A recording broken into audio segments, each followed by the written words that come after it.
I think there's a stigma with gaming and gamers that you're isolated and you're secluded in your bedroom or your basement by yourself, not socializing, not getting outside, not using your brain or your body to do things. And I think that is misguided and misinformed. Well, Clinton, welcome to the middle. Thank you for being here. Thank you for putting me in the middle. I appreciate it. It's much better than when you're on a plane in the middle seat. You know, it is the worst seat. I've met one person in my entire life that preferred the middle seat.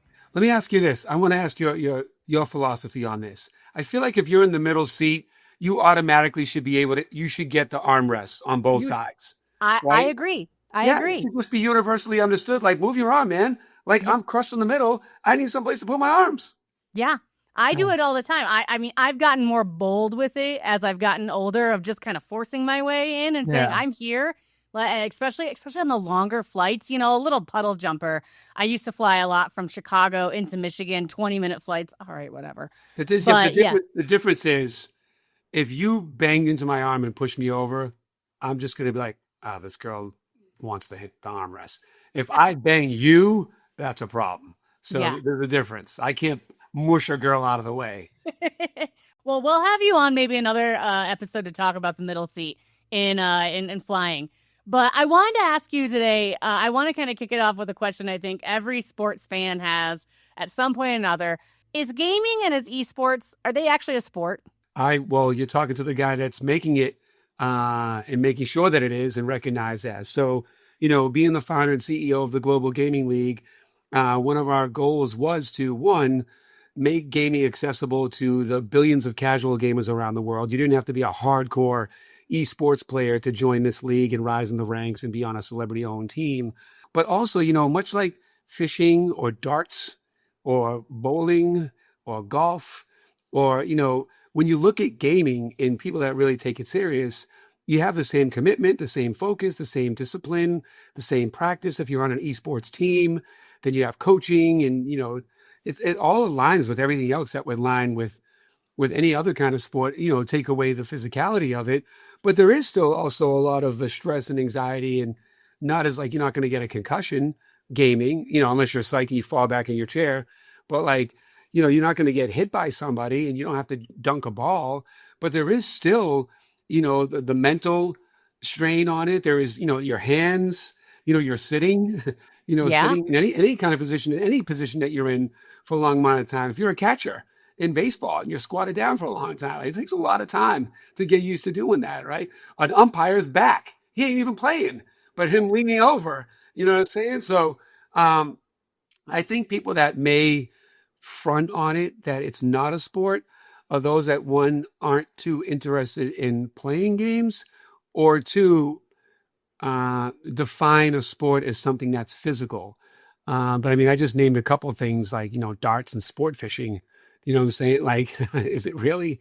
It is a sport, but I'm saying if you're going to go by the definition of football, basketball, hockey, then is it really?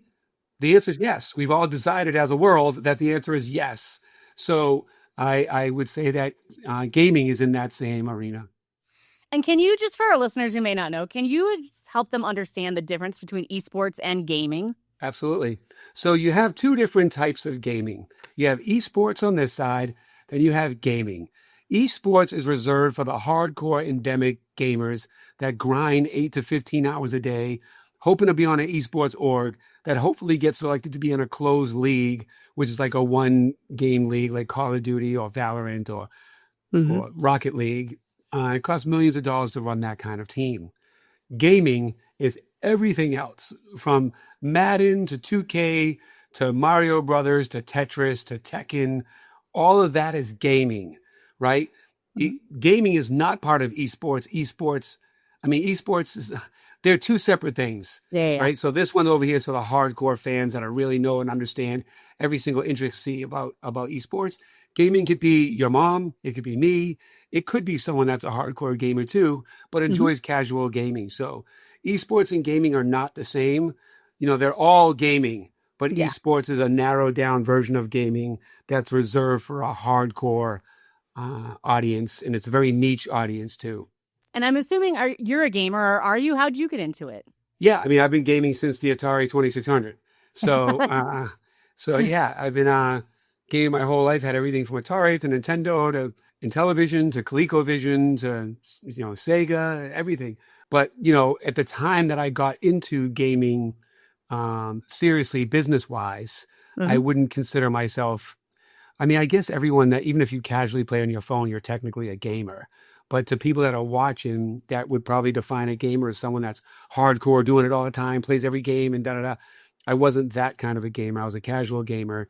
But why I got into the space around 2017 because there was a bunch of popular kids online that had millions of followers, and did trick shooting and Call of Duty and whatnot, and had some esports teams. It was totally disconnected from mainstream and pop culture. So I Hmm. went to that company and I helped stand up the business and help take it from zero to $1 billion IPO because of what I've done throughout my career is build culturally impacting brands.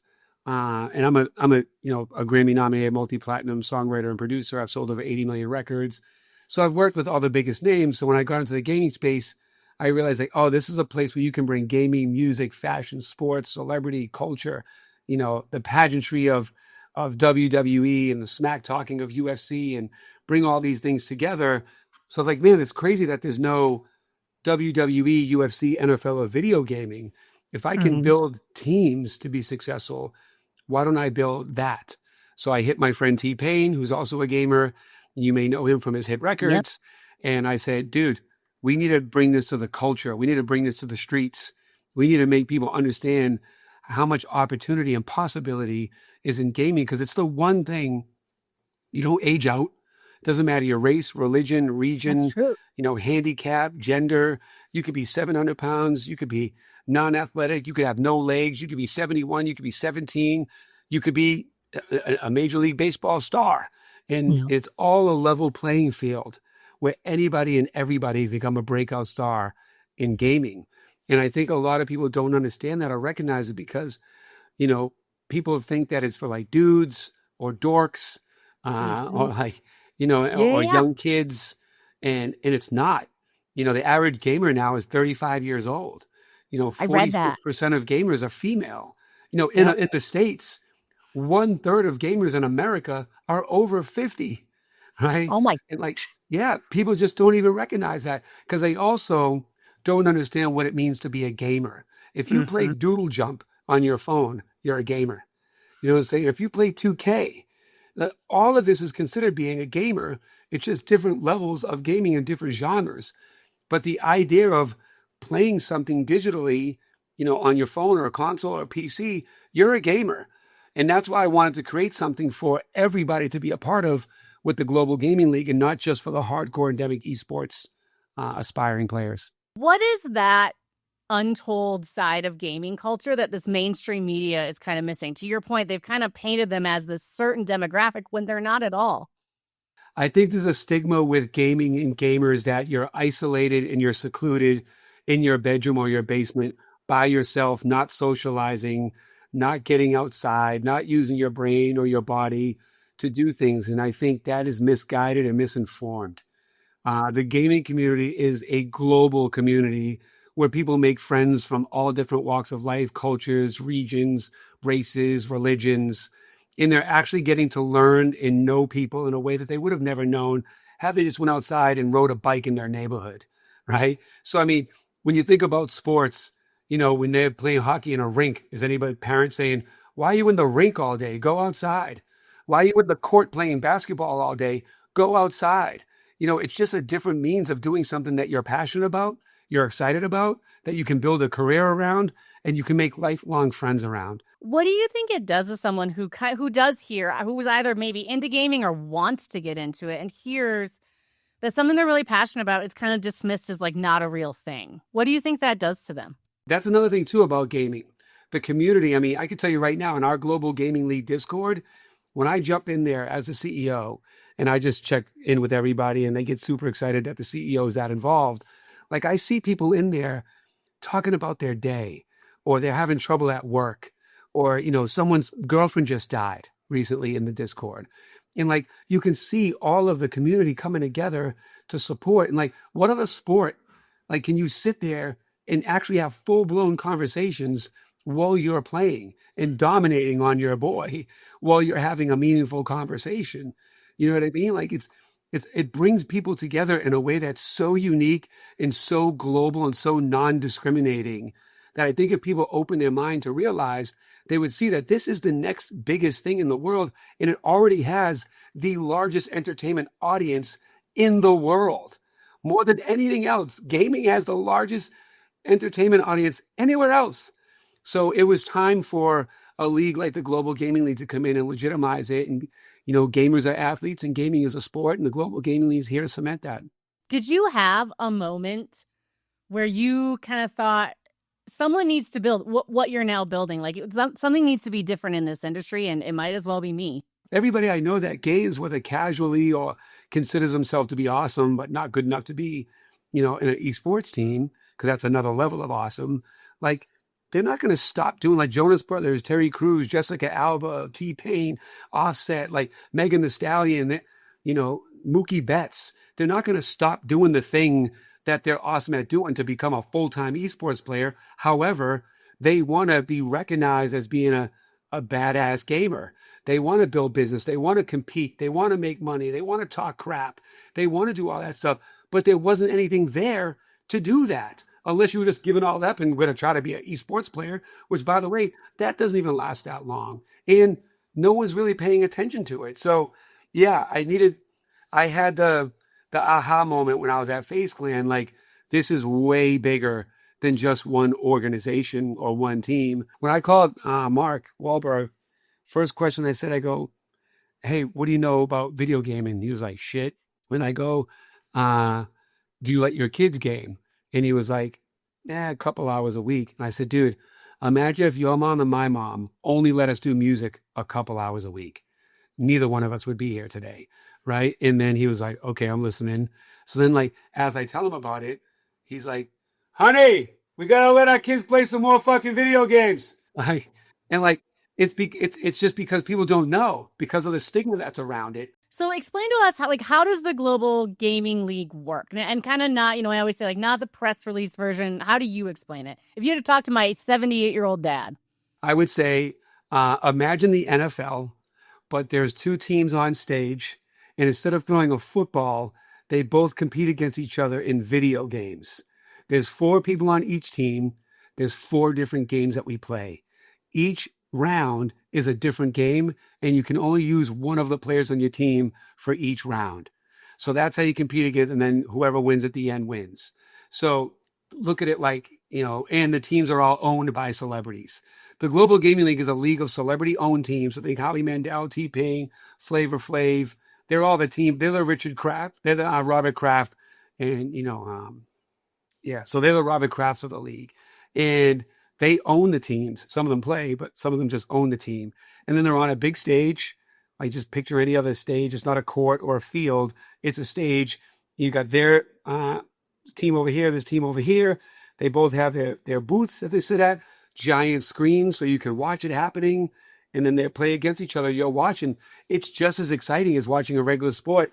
I mean, we had, heavyweight champ Chase Demore do VR boxing against Gilly the Kid at one of our matches recently. Everybody was out of their seats going crazy like it was a real boxing match because you're watching it on the screen and they're really throwing blows.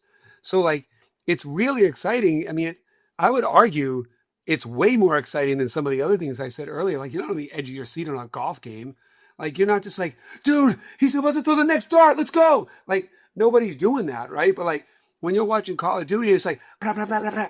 And they're like, yo, there's one guy left. Oh my God, he's coming around the corner. Like, people are going crazy. Even the casters are like super hyped and getting you excited. So even if you don't know some of the games, which, by the way, the games we play are very easy to understand. Like, we're not playing the games that like nobody understands. Like, our last match was Tetris, Tekken, Call of Duty. We actually did a match where we played live Uno, Neo versus Howie Mandel. And there's a spotlight on the middle of the stage. I was the dealer, and they had 5 minutes. Whoever had the least amount of cards in 5 minutes or had an Uno wins. And Howie got an Uno, right? So it's bringing all these worlds, different ages, different demographics, different cultures, all together under one roof with the common denominator being competition, entertainment, and gaming. And how many teams are there? Season one we just finished season zero, which is the more of a case study, proof of concept. In the final zero, the season zero championship match was Howie's team, How We Do It Gaming, versus Neo's team, which is called Gentlemen's Gaming Team, and it ended up in a draw. So season one, they'll see the big rematch. There's a lot of smack talking online, a lot of controversy around that match and who should have won. So that's going to be in season one. So in season one, when we launch later this year, there'll be 8 teams. And then season two, we add another 8. Season three, we'll add another 8. So we'll end up having 24 teams in the league.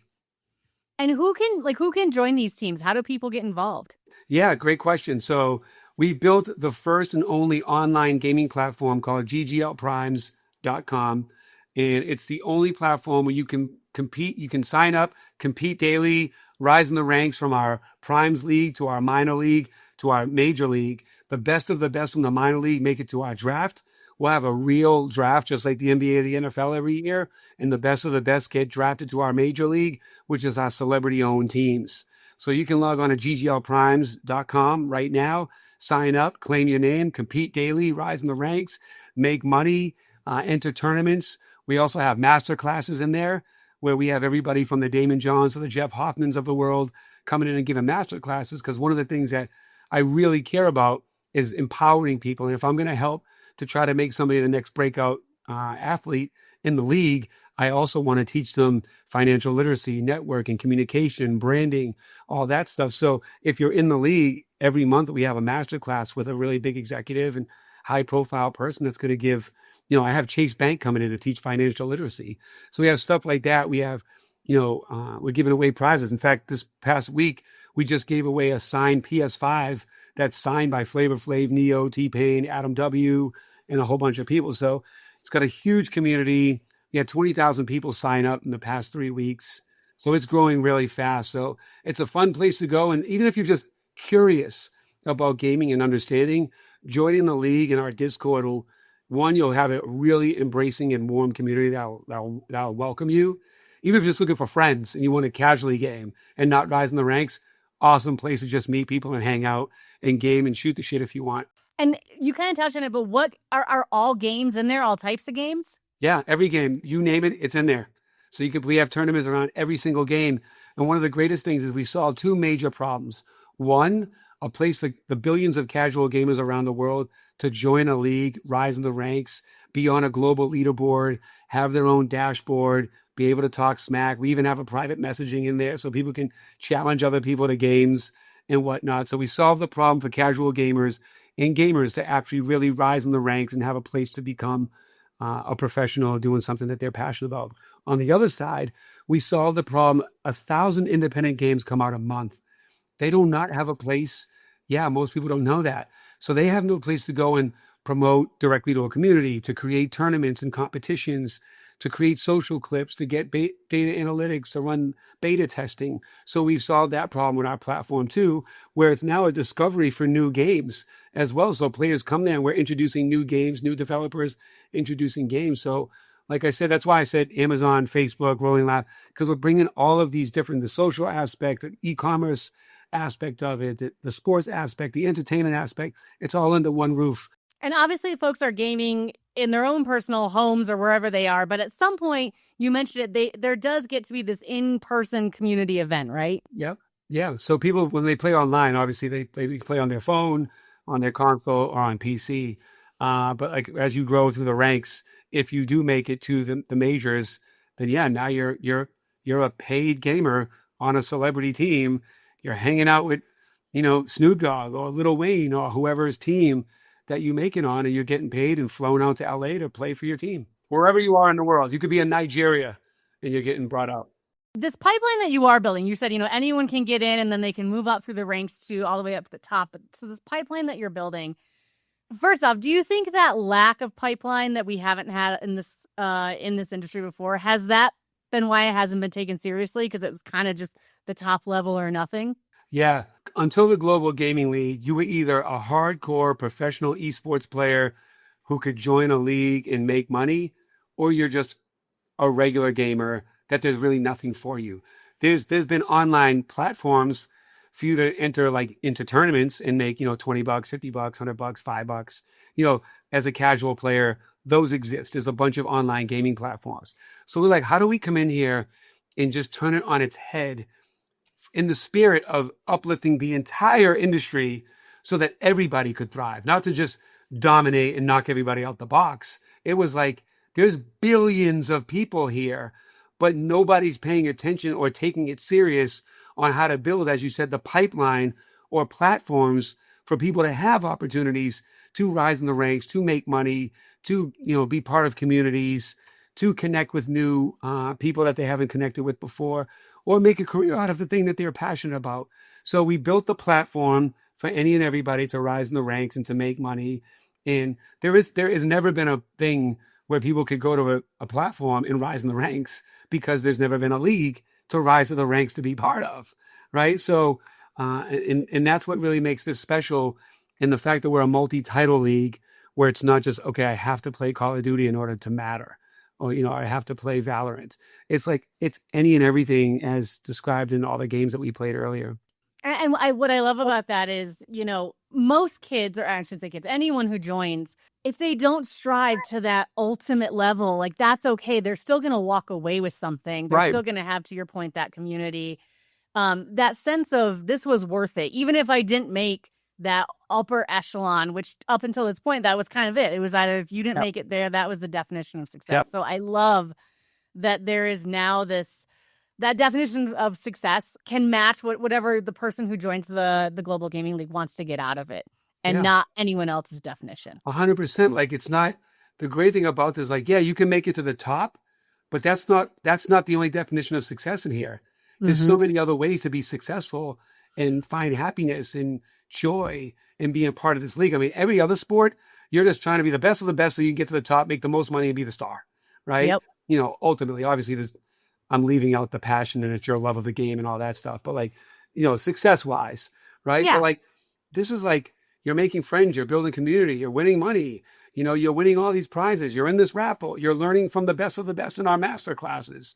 Like, even if you never make it to the top, guaranteed, when you're listening to Damon John or Gary V or myself in there giving you game about branding and marketing and all of that emotional IQ and all that stuff, like, you're going to be a better person just being part of the Global Gaming League, even if you don't make it to a major league team. And that's the whole goal. So if someone is there, someone does join, and let's say they are really a beginner in gaming, how do they get noticed? How do they get that attention? Yeah. By the way, you don't even have to just be a great gamer. You might be an awesome personality, and we need that person. That person's hilarious, right? So it's like, they may suck. They're the Bob Uecker of gaming. So it's like, let's bring them in, because they're gonna add to the storyline. Maybe that dude's a great shit talker. We got to bring him on our team. Maybe this person's just such a crazy character that, like, and he's just a decent gamer, but he attracts, attention to the league. So all of that stuff plays a role as well. So back there, you don't have to be the best of the best, right? So, crap, I forgot your exact question. Oh, it was just, how do they actually get noticed? So they get noticed by that, by participating, consistency, whether it's being really good at the game and rising through the ranks. Like, we have this one kid from the Netherlands that literally was just a fan, joined the community, came to our live events, was sitting in the stands, and then rise in our global leaderboard to become number one. He's now on one of the major teams, and we flew him from the Netherlands, and he was on Gillian Wallow's team, on $1 Million Gaming team. If that's not a story, and that's in under a year. In under a year, that guy went from an anonymous gamer that just liked what the Global Gaming League stood for, went from the stands to the main stage, getting paid to play on a team. Like, if that doesn't tell you that this works and it's real, I don't know what else would. And, pro sports, they have, unions and collective bargaining agreements, player protections. Right now, esports doesn't. Does the GGL change any of that? Do you want to change any of that?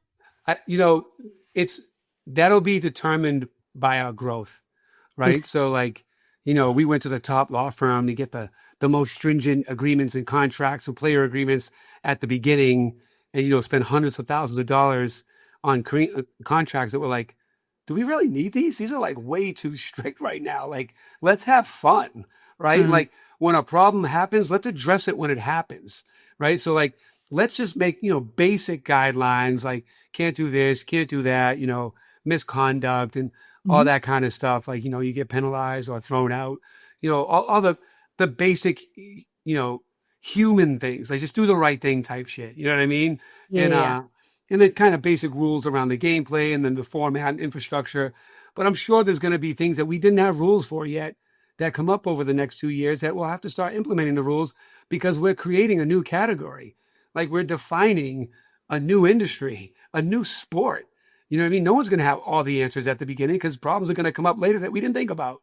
Yeah. So, we have the basic rules and infrastructure. We had a commissioner and a legal team, and we still have a legal team and great minds here and gamers that have helped build leagues that know, like, here's some problems, here's some anti-cheat things we should implement and all that kind of stuff. But as far as like all of the rules, we don't have them yet, but we have enough to make it legitimate in a real sports league that the team owners have to sign a team agreement Yeah. that define the do's and the don'ts. And do you have a minimum age, or is that really dictated by the game itself? No, I mean, anybody can join the Global Gaming League. We haven't got to a point yet where, a 13-year-old was so good, he's going to make it to the draft. Yeah, yeah, yeah. Clearly, we wouldn't discriminate. And if they're that good, they're that good. Obviously, that's back to the rule part. That's when lawyers in parenting will have to come into play. Like, how do we properly do this? This kid lives in Germany, but he's the best player at this, and he's good enough to be drafted. So, Hmm. that's when the parents have to be involved, labor laws, all that kind of stuff we'd Yeah. have to address when we get to that point. And I was to say, and you talked about a little earlier, like one of the perks of gaming is obviously in mainstream primetime sports, you have physical injuries, you have your body's breaking down at very young ages, and that's not really the case in gaming. But there are some physical things there. So is that something you feel, again, that is addressing it? And the mental health aspect of it too. The mental health is a whole topic in sports right now, and I think it bleeds in to esports. So how do you view all of that? Well, to the mental health part. So there's toxicity in gaming and esports, right?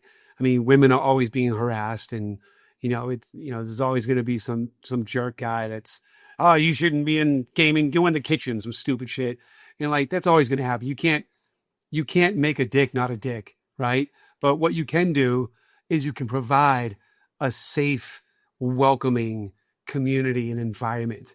You can also have moderators and security guards, if you will, that look, if you go to Disney, which is presumably the most magical place in the world, and somebody's in there being an asshole, they're going to get thrown out, right? So it's the same thing that's going to happen here. Everyone's welcome. Everyone's allowed to be part of it. The minute you're an ass, or the minute you start doing some shit that ruins the vibe or the community here, you're out. So when you have rules that are that tough, trust me, there's going to be a lot of people that'll second guess whether they want to be a jerk because they don't want to be thrown out of this and they don't want to lose the opportunity of being a part of this. So that's something I'm really passionate about. And well, and you said like a lot of resistance, in my experience, to esports and gaming comes from older fans, but the generation that is very, like you said, the average gamer is now 35. So the generation that grew up playing is the sports fan now. So do you think that generational argument just solves itself over time? Yeah. And the other thing that most people don't know is, dude, you know how many MLB, NHL, wrestlers, NFL, NBA, soccer players are also gamers? Like they all game. I don't know. How long have you been in the sports world? I mean, officially about a year. Oh, okay. So there was a time, and anybody that knows sports and any athlete watching right now or listening is going to understand what I'm saying.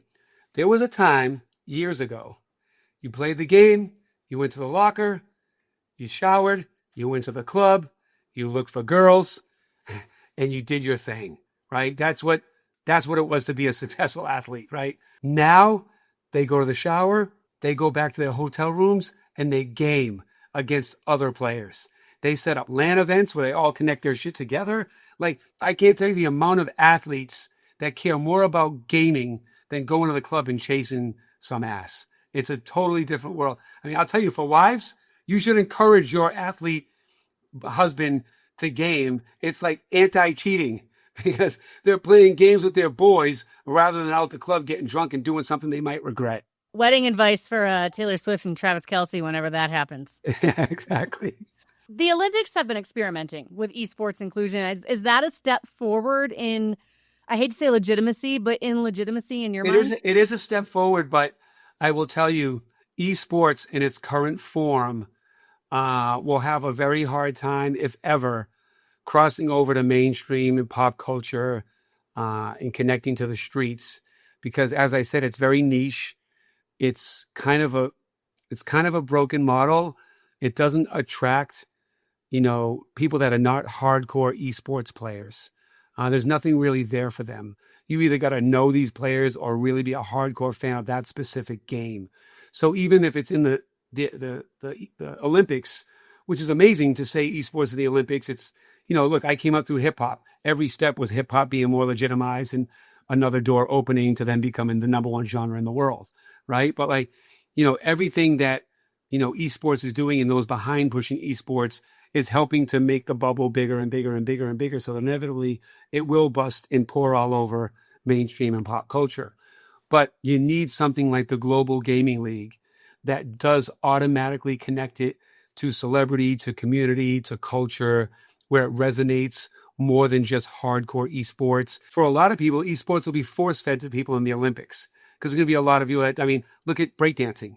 Like breakdancing, a lot of people don't care when there's breakdancing, right? And then breakers care, but then there's even a lot of breakers that are like, it's not real, the way they do it, and da-da-da-da. So you're always going to have that. Well, I think what you're building is so revolutionary because it is offering that community and that connection to a lot of people that haven't felt it, and that's what sports is all about. As much as sports has changed and morphed over the decades, sports brings people together. It brings you as part of a team and a community. And this is the same thing for anyone listening. Yes, it's not, like we said, it's not a physical industry, but it is still very much the same value driven and the same experience driven that hard work and focus and camaraderie and community. I was talking to Dwight Howard recently, and we were talking. He goes, what one of my favorite parts about gaming is? He goes, I love when I'm playing against somebody and they don't know it's Dwight Howard, and then all of a sudden they find out that they're playing against me because it's all community. You just land in and you're playing with somebody. You're like, holy shit, is that Dwight Howard I'm playing with? And Dwight's so cool and down to earth. And he told me there's people he become friends with online through gaming. He's bought people PlayStations and PCs and stuff, just by doing that. So it's also another place to engage with celebrities. It's a place for celebrities to engage with community and their fans in a real way. That's not like a meet and greet or a cameo video or something, Well, like I said, thank you for coming on. This has been so insightful. And I appreciate you really walking our audience through what the Global Gaming League is. How can they find it? Yeah, if you want to follow the journey, all socials are at Global Gaming League, or you can follow me at Clinton Sparks. And if you want to join the league right now, gglprimes.com. If you got a kid that should join, if you had a kid that's playing what are you doing with all this? What's the point? Why are you wasting all your time? Well, they won't be anymore when they join gglprimes.com. So, share with a friend. Well, Clinton, I appreciate you taking time out of your day to talk to us. This has been fantastic. And thank you for coming on. Thank you for putting me in the middle. I appreciate it. Thanks for spending time with us in the middle. If today's story caught your attention, drop a subscribe, share the episode, follow us on social media, and remember, it ain't over till it's over.